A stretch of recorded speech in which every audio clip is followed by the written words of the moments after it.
Hello everyone and welcome to Bible Gilgal. Our principle is understanding the Bible through the Holy Spirit, know the Holy Spirit through the Bible.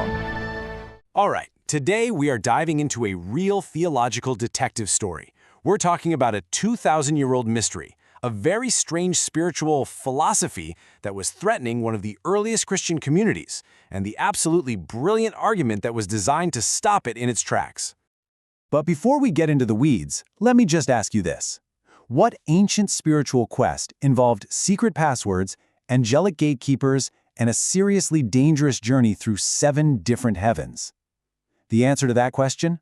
Well, that's the master key to unlocking this whole mystery. Okay, let's get to it. Our crime scene, if you will, is the ancient city of Colossae. And our primary piece of evidence? It's a first-century letter, the New Testament book of Colossians.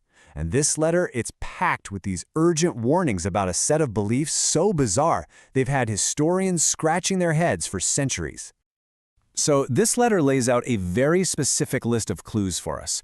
The author, the Apostle Paul, is warning this church about a philosophy that's got it all. Angel worship, claiming to have secret mystical visions, super harsh physical discipline and asceticism, and this strange obsession with what he calls cosmic elemental principles, these forces they believed were running the universe. And look, this wasn't just some minor disagreement. This was like they were trying to install a completely different spiritual operating system. So the big question is, where did all this come from? What was the source code for this spiritual software? And for a long time, this was a total cold case. But now, modern scholarship has zeroed in on a prime suspect, and the evidence is a perfect fit. And that prime suspect is an ancient Jewish tradition known as Merkabah mysticism. Now, this is one of the oldest, most systematic forms of Jewish mysticism out there, and guess what? It was flourishing right around the time our whole mystery gets started. The word Merkabah, it's just Hebrew for chariot. The entire tradition is built around this incredible, mind-bending vision the prophet Ezekiel had of God's fiery throne chariot, a throne that could basically travel through the cosmos. And for these mystics, the goal wasn't just to read about it. Oh no, the goal was to ride it. So what did these mystics, who had this amazing name, by the way, the Descenders to the Chariot, what did they actually do? Well, their quest had 3 core features. First, there was the heavenly ascent, the spiritual journey up through the heavens to try and see God's throne. Second, you had to navigate past these powerful and, frankly, often dangerous angelic gatekeepers who guarded every single level.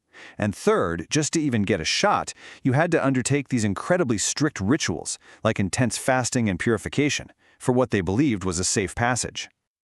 And let me tell you, this journey was not for the faint of heart. It was a step-by-step climb through 7 heavenly palaces, or Heckalot. And at every single gate, the mystic had to show up with secret names and magical seals to get past the angelic guards. The danger was very, very real. I mean, the Talmud tells this famous story of 4 of the greatest rabbis who tried it. 1 died, 1 went insane, 1 became a heretic, and only 1, the famous Rabbi Akiva, actually came back in peace. The whole goal was just to survive the trip and witness God's glory, or kabod. So now it's time to connect our suspect to the crime scene. How does this ancient Jewish quest line up with that strange philosophy that was popping up back in Colossae? Well, as you're about to see, the parallels are, wow, they're just astonishingly direct. I mean, it is a point-for-point match. The worship of angels Paul talks about in Colossae? Check. The Merkabah mystics had to appease these super-powerful angelic gatekeepers. The obsession with visions? Well, yeah, that was the entire point of the mystics' ascent. The strict asceticism, it's a dead ringer for the purification rituals they needed to survive the journey. And those elemental principles? That perfectly describes their belief in a cosmos ruled by all these cosmic powers and angels. The source code fits. So, when he's presented with this spiritual system that was seducing the Colossians, Paul doesn't just write a polite letter saying he disagrees. No way. He engineers a systematic, point-for-point theological takedown of its entire worldview. And this was the showdown. The mystics claimed God is distant and you need intermediaries. Paul responds, Christ is the fullness of God right here in bodily form. They claim salvation requires a dangerous spiritual ascent. He says you have already been raised with Christ. They're afraid of cosmic powers running the universe. He just declares Christ disarmed all of them on the cross. And to their demand for all these strict rituals, he basically says they're useless, utterly powerless. He just dismantles the entire system piece by piece. But here's where the story gets even more profound. Paul's argument wasn't just for that one church in that one city. It was an argument that was, incredibly, centuries ahead of its time. Just look at this timeline for a second. Paul writes Colossians around 60 CE. But the core logic he's dismantling, this whole idea of a dangerous spiritual climb past cosmic rulers, that would become the central feature of Gnosticism, a major spiritual movement a few centuries later. And its basic structures would even be inherited by medieval Kabbalah, a whole 1,000 years after that. In other words, you can think of Merkabah mysticism as a kind of motherboard, right? A foundational template for these later, much more famous spiritual systems. So by dismantling Merkabah's core logic, Paul's argument in Colossians preemptively dismantled the operating system for entire families of future spiritualities. It's an absolutely incredible move. So what does this entire ancient conflict really boil down to? You can pretty much summarize it with a simple, really powerful metaphor: a ladder versus a door. Two fundamentally different paths to the divine. So on one side, you have the ladder of mysticism. It's built by intense human effort. It's a complex, dangerous, multi-step climb that relies on secret rituals, on passwords, on angelic intermediaries. It's an exclusive path, really, for the spiritual elite.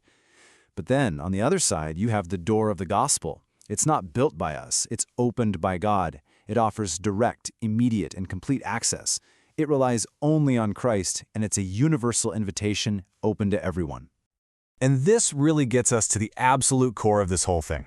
The ancient mystics, from the Merkabah writers all the way to the Gnostics, they tried to build this complicated, rickety ladder to heaven. And the message of Colossians is just this: Christ became a door, and through his work already brought everyone inside. The climb is over. And that leaves us with one final, pretty provocative question. If the ultimate spiritual destination has already been reached for us, if we're already inside, then how does that change the purpose of our spiritual journey today? What are we walking towards if it's not some far-off goal that we have to struggle and climb to reach?